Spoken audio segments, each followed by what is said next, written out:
I was wondering, like, how do you know when students are ready to start doing weapons, when they're ready to pick up a rifle and start spinning? Because most programs, of course, will start with just movement and flags, and then at some point they're like, how do I know when my students are ready? So that's what I wanted to ask you about today. That's what we're going to talk about, everybody, is how do you know when students are ready to take that next step?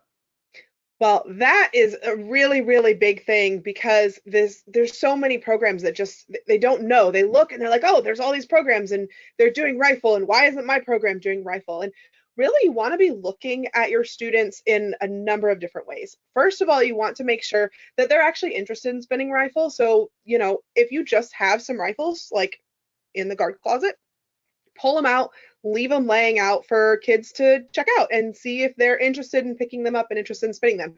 Once you know they're actually interested in doing it, that's when you want to start assessing, like, okay, how's the coordination of the flag basics? Are we ready for this? And you don't necessarily want to just be like, oh, well, they're pretty good at their flag basics, let's add this other thing, because you want them to be successful in competition and you want them to feel successful as well. And so if you are, let's say they're pretty good at their flag basics, they're not 100% solid, and you just want to throw something new at them, giving them rifle it gives them a whole other set of skills that their brain and their muscle memory has to conquer. And so which is completely different from flag, completely different from flag. In fact, back in the days of early drum corps and color guard history, I mean, before I was even born, there used to be this whole idea of, okay, if you spin flag, you only spin flag, and everything on the flag is done on the right hand. And then if you spin rifle, you only spin rifle, and everything in rifle is done on the left hand. That way the skills weren't transferring back and forth.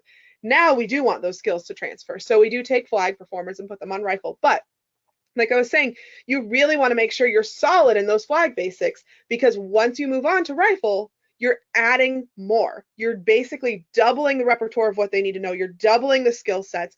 You are giving them so much more. And that's going to be looked at in competition. So when you go to competitions, they're going to see, and you'll get some credit, like, okay, here's some credit for trying something a little harder by adding another set of equipment in. But if you're not mastered on the flag basics already, then you're not going to get any points for trying to do the next harder thing because you're not ready for that next harder thing. Okay, so the trick is make sure that they have the basic skills of color guard down first, which is basic movement, the flag skills. Make sure they have that before you try to add this other thing. That makes sense to me because I want them, like you said, I want them to be really successful at the core stuff that they're already trying to do. Marching Arts Education is the home of the Marching Roundtable podcast. We give you access to the top marching arts professionals through live webinars, podcasts, videos, interviews, and online coursework.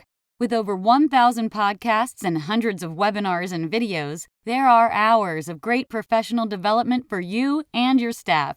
Sign up for a membership to Marching Arts Education to get complete access to all webinars, videos, and podcasts, plus discounts on coursework. Many directors are using professional development funds through their school or boosters to make these resources available to their staff.